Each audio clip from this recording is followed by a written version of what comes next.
PT BRI Dana Reksa Sekuritas tampil sebagai salah satu pionir perusahaan jasa keuangan yang bergerak di pasar modal di Indonesia.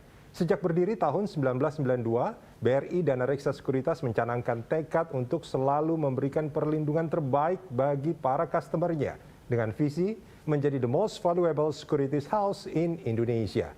Bagaimana kiat Friederika Widiasari Dewi, Direktur Utama BRI Dana Reksa Sekuritas, membawa perusahaan tetap eksis di tengah persaingan yang ketat dan situasi pandemi yang sangat menantang dan sangat mempengaruhi sektor keuangan. Bersama saya Rudian Danu, inilah CEO Talks.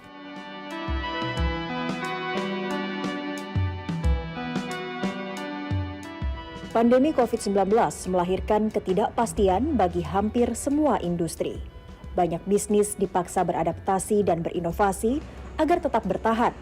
Tapi di balik krisis selalu ada berkah. Salah satunya kebangkitan investor pasar modal. Jumlah investor di pasar modal Indonesia kembali meningkat menjadi 5,37 juta investor per akhir Mei 2021. Ini artinya jumlah investor di pasar modal telah tumbuh 38,43% dari posisi akhir 2020 yang sebanyak 3,88 juta investor. Sepanjang 5 bulan pertama 2021, ada penambahan hampir 1,5 juta investor. Peningkatan investor retail ini tentu membuka peluang bagi perusahaan sekuritas. Tak terkecuali PT Dana Reksa Sekuritas yang sejak 9 Oktober 2020 resmi menjadi anak usaha BRI dan menyandang nama PT BRI Dana Reksa Sekuritas. Berbekal pengalaman sejak 1992 ditambah nama besar BRI Dana Reksa Sekuritas siap mengarungi lautan industri investasi yang syarat tantangan dan kini dihadang ombak pandemi. Namun di bawah kepemimpinan sang nahkoda baru, Friederika Widiasari Dewi, BRI Dana Reksa Sekuritas optimistis mampu melaju menaklukkan tantangan. Bagaimana kisah CEO BRI Dana Reksa Sekuritas Friederika Widiasari menaklukkan gelombang pandemi dan persaingan perusahaan sekuritas?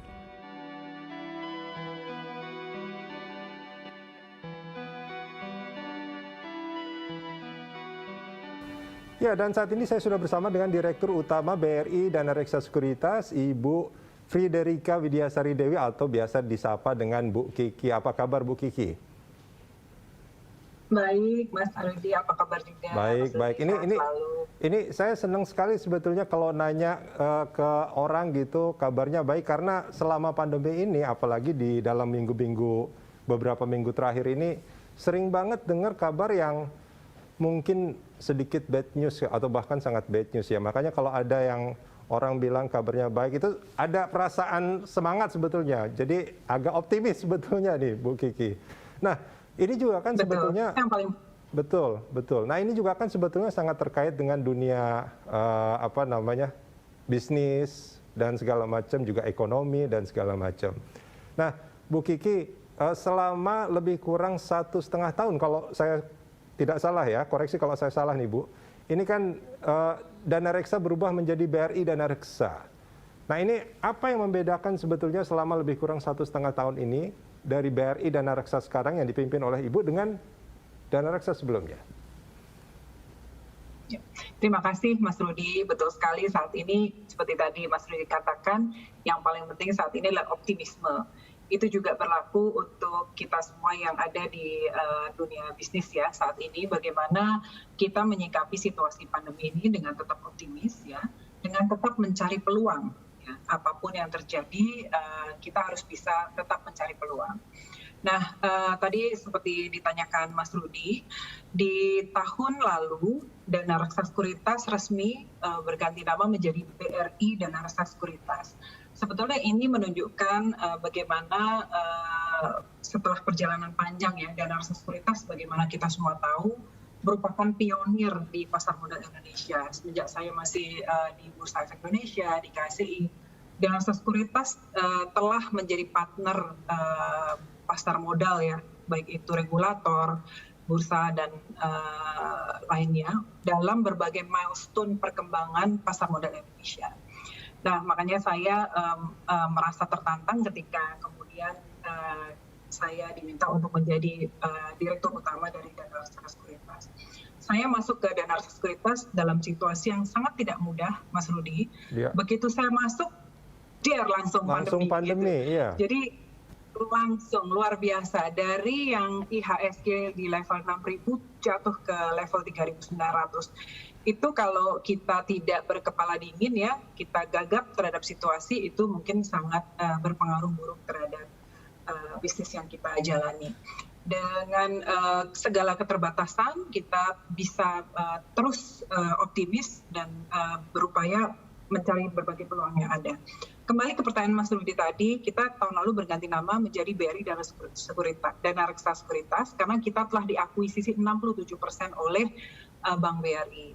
Nah, untuk kemudian kita lebih come up dengan spirit BRI, ya, bagaimana BRI kuat di retail, kemudian kan kita semua tahu BRI merupakan bank yang besar di Indonesia, dan raja di mikro bisnis gitu ya, bagaimana retailnya bisa luar biasa. Nah, itu juga kemudian memberi spirit baru kepada BRI Dana Reksa Sekuritas, yang tadinya kami lebih fokus ke institutional client, bagaimana kemudian kita mulai bertransformasi untuk menjadi retail brokerage yang terkemuka. Memang ini tidak mudah juga, karena mungkin kalau kita lihat ya, beberapa sekuritas lain mungkin sudah lebih dahulu mengambil porsi retail. Dan kalau kita lihat, Mas Rudi, di tahun lalu itu ada disebut era kebangkitan investor retail di pasar modal Indonesia. Nah, bagaimana kemudian BRI Dana Sekuritas juga berusaha tapping retail segment ini dengan cepat gitu ya, seperti itu. Dan kami bersyukur sekali menjadi bagian dari BRI Group ya, di mana kita bisa melakukan sinergi, Mas Rudi. Kita bisa kemudian tapping berbagai opportunity gitu ya, baik itu dari sisi akuisisi nasabah baru, kemudian sinergi dengan BRI Group, dan banyak hal lagi. Jadi itu yang sekarang kita lakukan. Oke, ini dengan masuknya BRI ke Dana Reksa dan menjadi BRI Dana Reksa, nasabah BRI Dana Reksa ini sekarang sampai berapa banyak, Bu? Ini selain yang ditambah yang diakuisisi dari itu ya, dari nasabahnya BRI, atau bagaimana? Iya, saat ini nasabah kita sekitar 117.000 nasabah ya, dan tahun lalu kita sudah mengakuisisi nasabah dari program dengan BRI sekitar 55.000, dan akan terus kita lakukan secara kontinu ya. Sebelumnya sebetulnya Dana Reksa memang seperti tadi saya katakan, kita fokus ke institutional client, tetapi sebetulnya kita juga sudah hadir di berbagai kota di Indonesia. Jadi kita juga sudah menggarap investor retail, dan ketika kita sinergi dengan BRI Group, ini menjadi luar biasa sekali. Dan berbagai upaya kita lakukan ya untuk grabbing investor retail ini melalui misalnya digital asset gitu ya. Kemudian tadi saya sinergi tidak hanya dengan BRI tapi juga BRI Group, bagaimana kita sinergi juga dengan Bursa Efek Indonesia dan berbagai entitas lainnya, kita bisa cukup terdepan dalam jumlah investor. Oke. Bu Kiki, ini balik ke soal tantangan pandemi. Tadi Bu Kiki juga sempat menyampaikan pertama kali untuk memimpin BRI Dana Reksa itu bulan Februari tahun 2020 kalau saya nggak salah ya. Oke. Nah, itu kan sebetulnya wabah COVID-19 itu sudah terjadi di sebagian belahan bumi ini gitu kan. Dan pada akhirnya pada Maret pemerintah kita menyatakan bahwa COVID-19 juga sudah masuk di Indonesia. Nah, pada awal saat Bu Kiki itu memimpin, itu kan biasanya sudah punya visi, misi, target-target yang ingin dicapai. Nah, ketika COVID-19 masuk, itu ada switch nggak sebetulnya Bu Kiki? Atau sebetulnya targetnya tetap, mungkin caranya yang berubah, atau bagaimana? Tentu saja, Mas, pandemi itu kalau boleh dibilang kan sebenarnya meluluh lantakan banyak hal ya. Baik itu the way people live, gitu, the way people do business, dan lain sebagainya, termasuk juga di Dana Reksa. Tentu saja sebelum Februari 2020, saya sudah mempelajari tentang Dana Reksa Sekuritas, dan kemudian sudah menyiapkan kira-kira ini perusahaan mau kita bawa kemana gitu ya, sebagai pucuk pimpinan seperti itu bersama dengan board of director. Dan ketika pandemi itu datang, itu benar-benar merubah banyak hal yang sudah kita rencanakan. Ya, karena pandemi ini sangat berbeda dari krisis-krisis sebelumnya gitu ya. Maksudnya pandemi ini menyebabkan krisis, tetapi krisisnya itu sangat berbeda dari krisis-krisis yang terjadi sebelumnya. Saya ingat ketika misalnya krisis 2008 Mas ya, yang sangat luar biasa itu ya, akibat subprime crisis dan sebagainya, itu bagaimana kita menghandle situasi itu sangat berbeda. Karena misalnya waktu itu 2008 saya masih di Bursa Efek Indonesia, bagaimana kemudian kita mengumpulkan berbagai stakeholder gitu ya, para analis ekonomi, kita berdiskusi bagaimana untuk kemudian membawa confidence kepada ekonomi keuangan di Indonesia. Tetapi hal ini berbeda karena semua orang juga takut ketemu gitu ya. Sekarang kita sudah terbiasa dengan misalnya kita wawancara lewat online seperti waktu itu kan belum sama sekali. Bagaimana kemudian saya menyelaraskan antara kepentingan organisasi dengan bagaimana juga safety first untuk karyawan saya di kantor gitu. Jadi kita sebagai pimpinan juga tidak boleh kemudian melihat satu sisi saja, perusahaan harus diselamatkan, tetapi manusianya juga penting. Nah, bagaimana kita mencari titik keseimbangan itu yang waktu itu perlu adjustment. Bagaimana kemudian kita mempelajari bagaimana PSBB seperti itu ya, berapa jumlah orang yang boleh masuk dan sebagainya. Plus ditambah situasi dan rasa sekuritas waktu itu tidak terlalu menggembirakan lah dalam hal banyak sekali pekerjaan rumah yang harus kami selesaikan.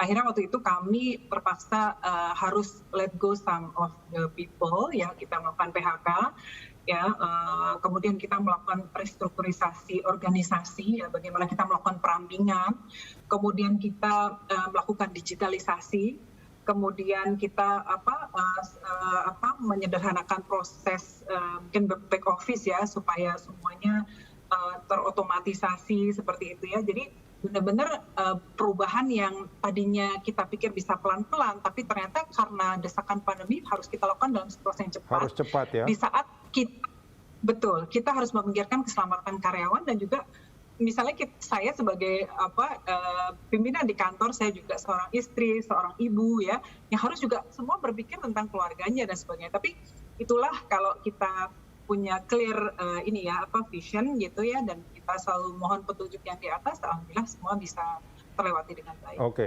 Ini nanti kita perdalam di segmen berikut, Bu Kiki, sebetulnya berapa besar sih dampak dari pandemi ini terhadap bisnis, terutama kepada BRI Dana Sekuritas. Usai jeda ya Bu ya, kita akan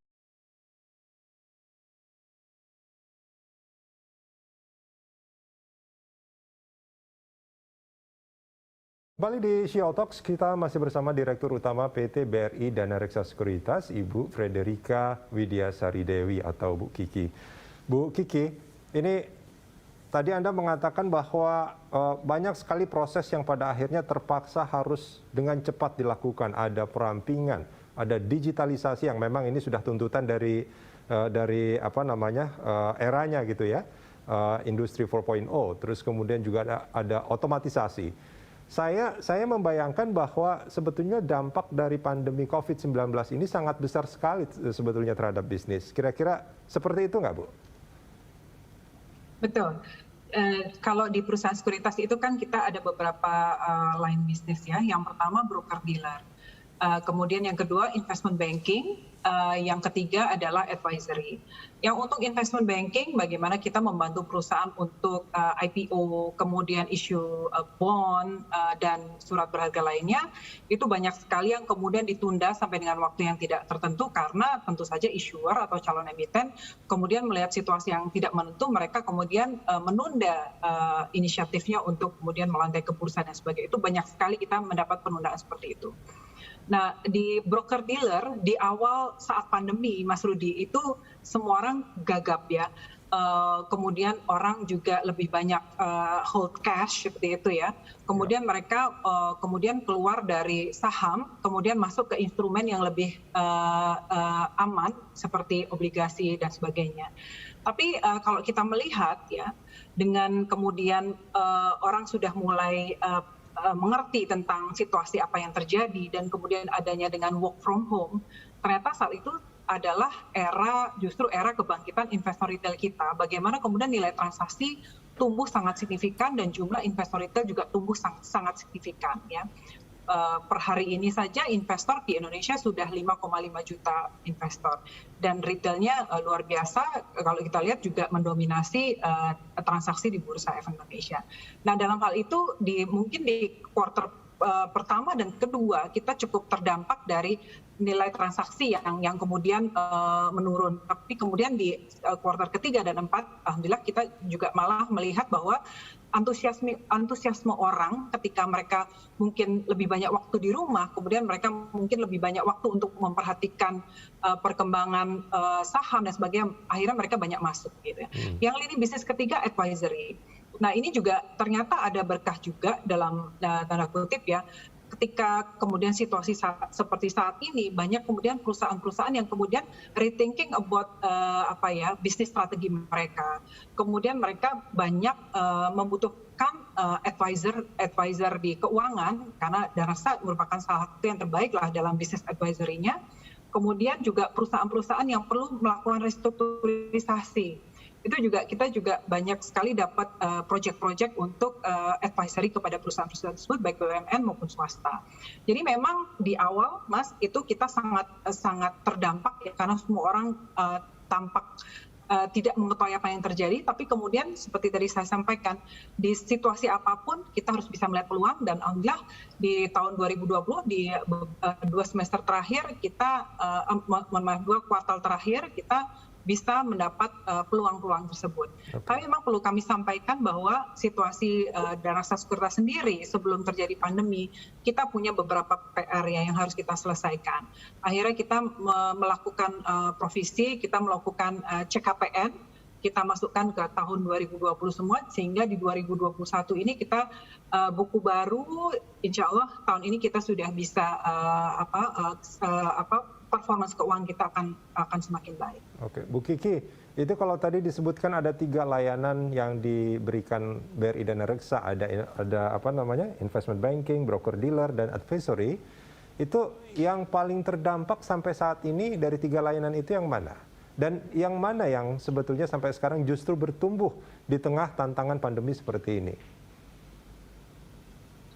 Investment banking yang paling terpengaruh Mas Rudi karena memang di saat seperti ini kemudian banyak sekali perusahaan yang kemudian menunda inisiatifnya untuk misalnya IPO di pasar modal. Nah, yang justru semakin membaik adalah kinerja dari retail capital market. Di broker dealer kan ada retail capital market, ada institutional capital market ya. Yang kalau kita lihat justru institutional client ini masih belum kembali seperti sebelumnya, Mas Rudi. Jadi justru yang menjadi penyelamat kita sekarang adalah justru investor retail. Nah, kalau advisory kita cukup baik. Nah ini kalau bicara soal single identification number investor itu, ini koreksi kalau saya salah. Single Investor Identification Number per 15 Juni itu jumlahnya sekitar 9,33 juta. Artinya dia tumbuh sangat signifikan dibandingkan pada Desember tahun 2020 yang sekitar 3,87 juta. Nah, ini kan pertumbuhannya sangat signifikan nih Bu Kiki. Ini mestinya juga berdampak pada bisnis kan? Nah, tapi dari jumlah itu sebetulnya berapa banyak yang aktif? Artinya orang mungkin karena melihat kemarin kayaknya ini kesempatan untuk invest dan segala macam gitu di pasar modal, tapi kemudian apakah memang tren itu terus berlangsung dan mereka juga aktif berinvestasi, atau sebetulnya dalam situasi yang sekarang masih banyak juga yang hold, atau bagaimana? Ya, jumlah investor kalau kita lihat per SID sesuai data KSEI, data terbaru adalah sekitar 5,5 juta SID. Mas Rudi. 5,5 ya? Betul-betul identitas tunggal. Jadi kalau orang punya 10 account di 10 perusahaan sekuritas dan sebagainya itu tetap dihitung satu. Dan ini sebenarnya angka yang sudah tumbuh dengan sangat luar biasa. Kalau kita perhatikan dari 5,5 juta itu sekitar 2,5 juta adalah investor di saham ya. Selebihnya ada di reksadana, ada orang yang punya reksadana, saham dan juga obligasi dan sebagainya. Tapi yang saya tekankan di sini adalah jumlah investor yang ada di yang investasi di saham secara langsung sekitar 2,5 juta. Dan ini adalah persoalan yang klasik di mana hanya sebagian kecil dari investor, baik itu secara agregat di pasar modal maupun di setiap sekuritas juga itu tidak semuanya akan aktif bertransaksi. Karena kan memang tujuan investasi itu beda-beda, Mas. Ada yang kemudian menjadi long term investor, ada yang kemudian menjadi trader. Nah, kalau kita melakukan edukasi kan diedukasi untuk menjadi investor yang apakah itu dia akan menjadi investor jangka panjang ataukah kemudian dari hari-hari juga jangan selalu diam gitu ya, tapi juga kemudian bagaimana dia juga aktif bertransaksi. Nah memang hal yang positif yang terjadi di saat pandemi kemarin adalah ketika orang punya banyak waktu untuk kemudian mereka di rumah dan sebagainya, mereka mulai aktif bertransaksi. Jadi sebetulnya kalau kita lihat ya, sekuritas manapun atau bahkan di Bursa Efek Indonesia sendiri, bagaimana kemudian mengaktifkan investor yang sudah ada itu sudah merupakan quick win ya. Jadi instead of harus selalu akuisisi nasabah baru, bagaimana nasabah yang sudah ada itu kemudian diaktifkan untuk bertransaksi. Nah itu banyak sekali metode yang dilakukan ya. Dengan di era pandemi kemarin tentu kita melakukan model seperti edukasi atau seminar online, kemudian bagaimana kita mengoptimalkan digital asset itu, Mas Rudi ya. Dan yang ternyata yang positif side-nya, semua marketing effort yang dilakukan bisa dilakukan secara lebih efektif dengan biaya yang lebih murah. Jadi kita harus selalu ambil positif side dari apapun yang terjadi. Itu kita jangkauan lebih luas dan kita bisa mengaktifkan nasabah-nasabah yang tadinya mungkin tidak aktif bertransaksi. Oke, baik. Kita akan lanjutkan ini di segmen berikut nanti Bu Kiki. Ya pemirsa jangan kemana-mana, CEO Talk.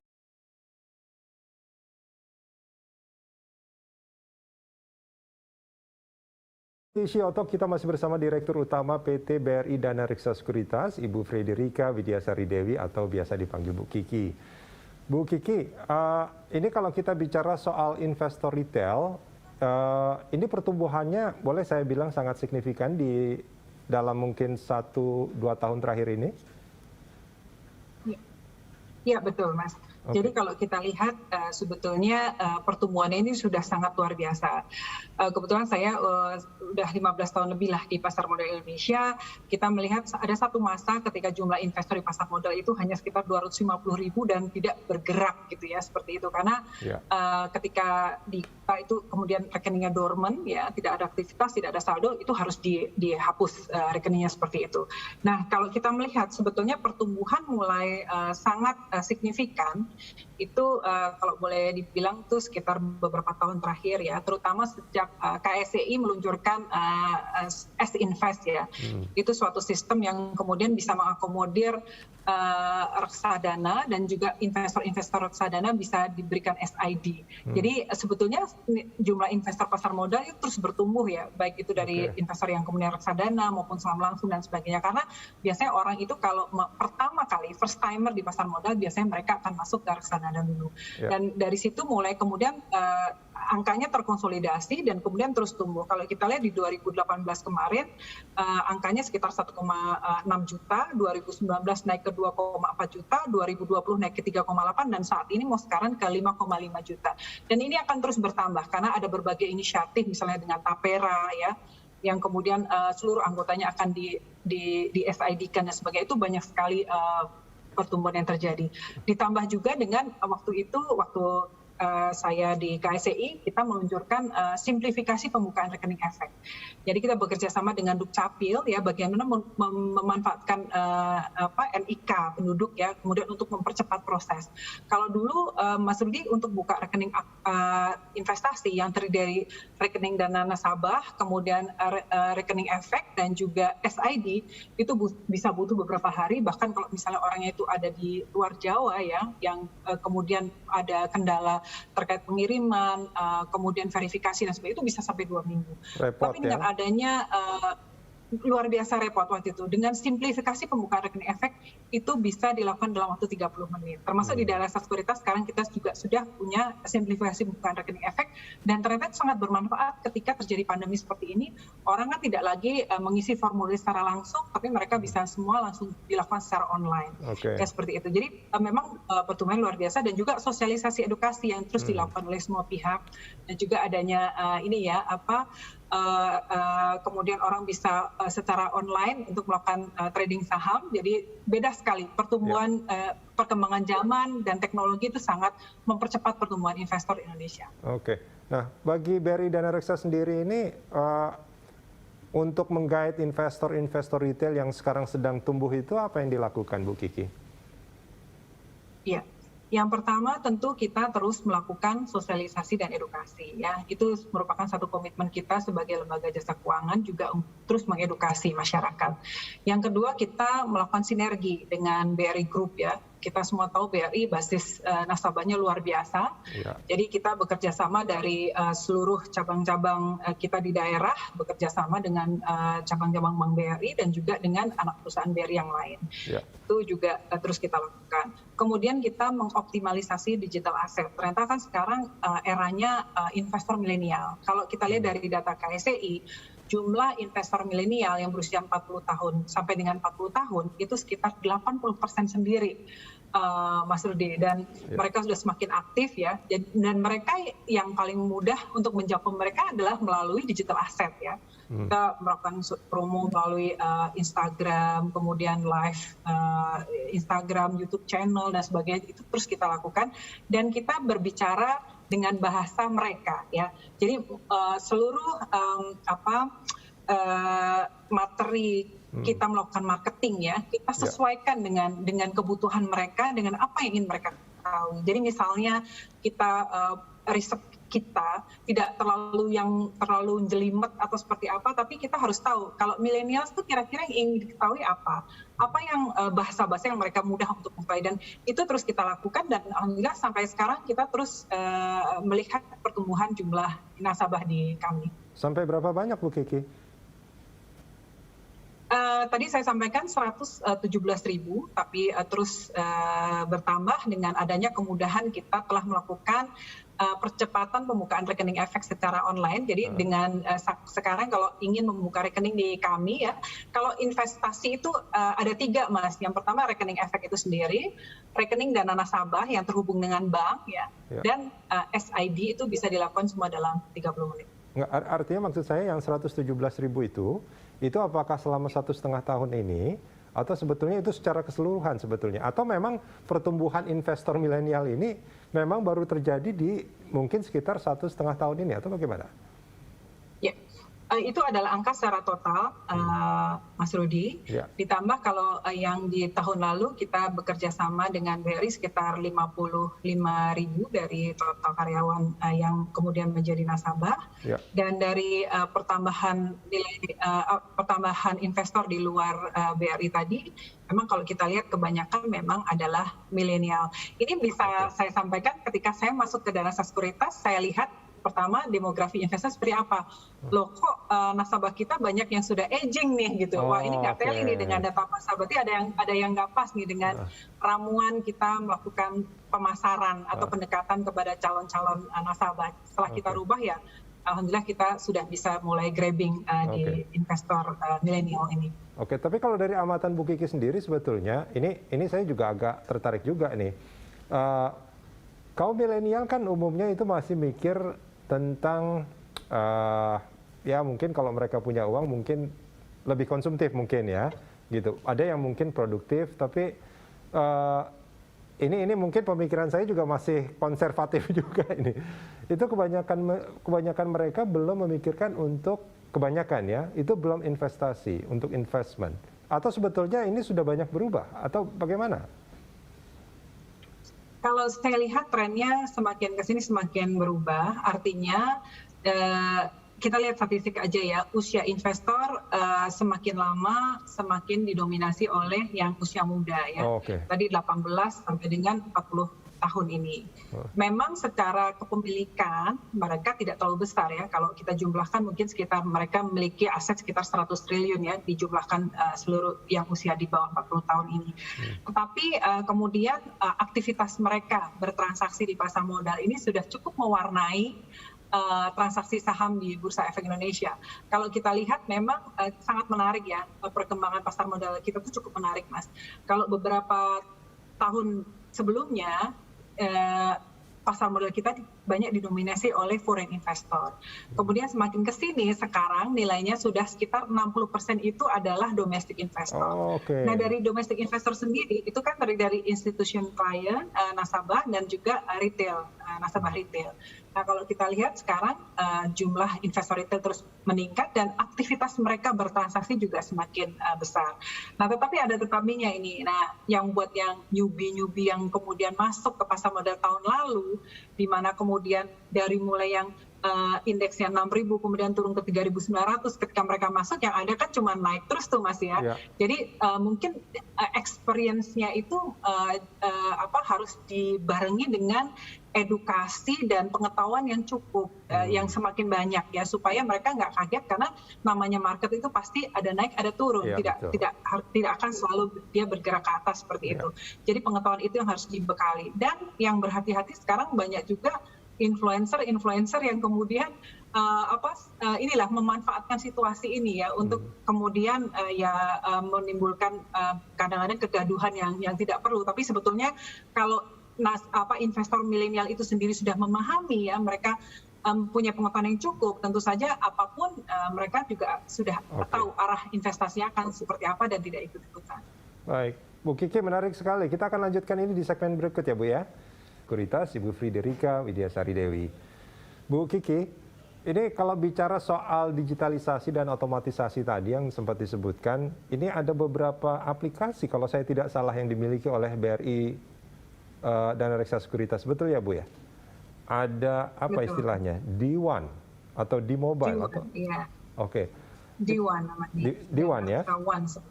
Oke. Ini bisa dijelaskan sedikit nih Bu. Ini kalau dari itu semacam aplikasi atau gimana Bu? Ya, sebetulnya itu adalah salah satu bentuk dari kemajuan teknologi. Kalau kita melihat ke belakang dulu, Mas Rudi, kalau orang mau beli atau jual saham, mereka harus telepon sama sales. Halo Mbak, Mas, hari ini saya mau menjual ini sekian lot, gitu ya, seperti itu.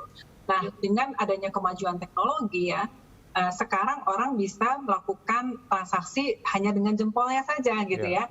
Dan itu bagaimana sebagai perusahaan sekuritas kita menyediakan suatu platform transaksi saham, online trading platform yang kemudian reliable dan juga mungkin secara kemudahan orang menggunakannya dan sebagainya. Kami memahami bahwa D1 ini belum sempurna ya, walaupun saat ini sudah banyak sekali digunakan oleh nasabah kami. Tapi kami terus melakukan perbaikan.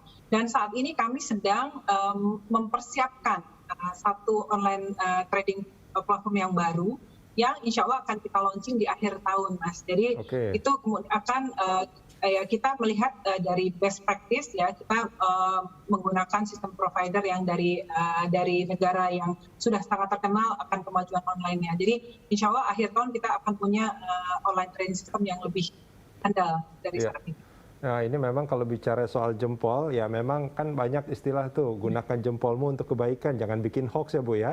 Lebih baik ini jempol digunakan untuk ini ya, investasi, karena sekarang kan udah serba digital bisa dilakukan gitu ya. Nah, itu kalau yang D1 itu sekarang penggunanya sudah sampai berapa banyak kalau boleh di-share kepada kita Bu Kiki?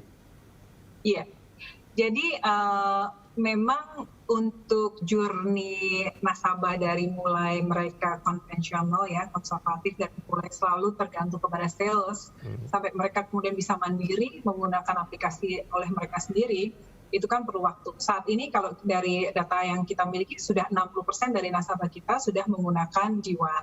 Jadi itu yang perlu terus kita dorong supaya semakin ke depan orang itu justru semakin pandai menggunakan aplikasi tersebut untuk melakukan jual beli saham, instead of mereka tergantung kepada manusia untuk melakukan jual beli saham seperti itu. Jadi kalau kita lihat memang seperti Korea contohnya ya, itu perkembangan online trading sistemnya luar biasa ya.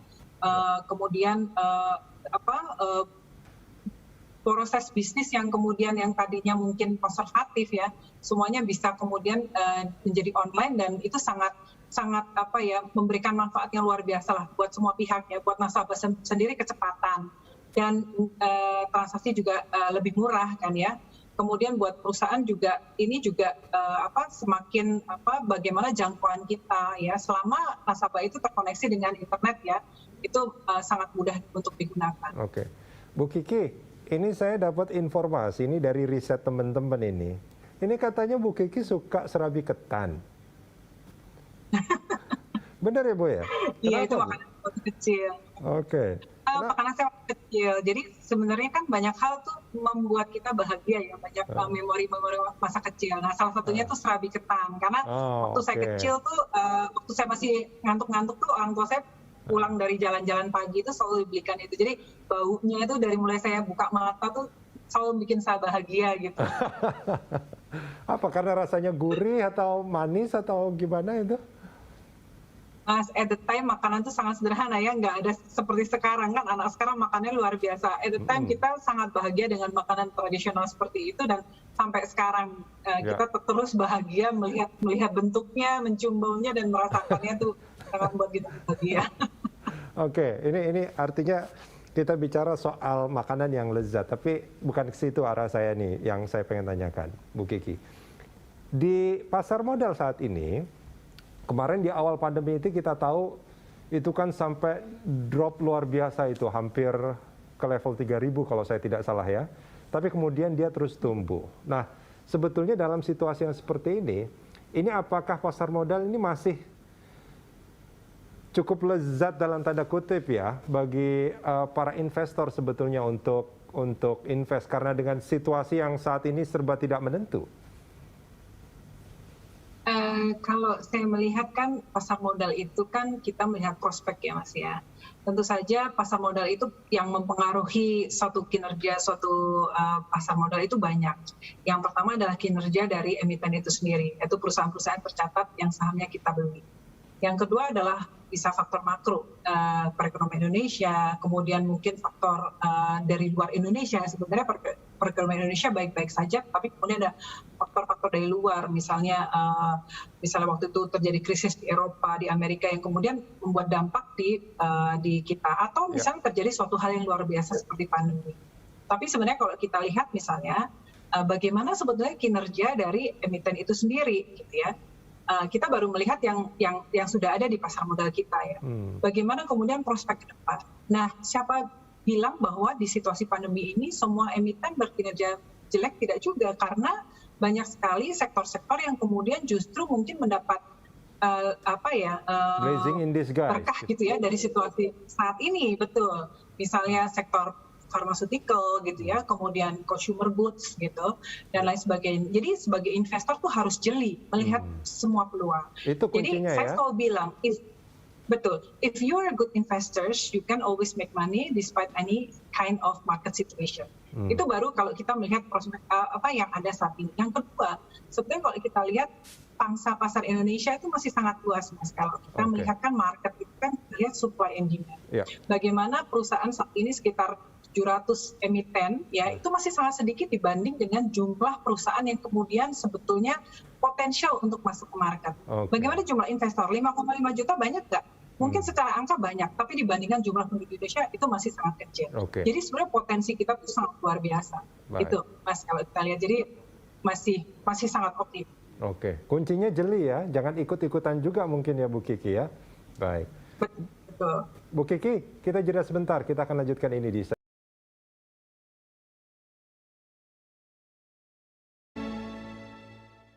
Kembali di Shio Talk, kita masih bersama Direktur Utama PT BRI Dana Reksa Sekuritas, Friederike Widiasari Dewi. Bu Kiki, ini koreksi kalau saya salah. Anda di bulan Maret lalu itu mendapat penghargaan di Economics. Ini penghargaan Inspiring Woman Award 2021. Koreksi kalau informasinya mungkin kurang tepat. Insya Allah betul, Mas. Betul ya? Oke. Nah, apa makna penghargaan ini bagi Ibu? Sebetulnya kalau buat saya orang kerja itu kerja aja.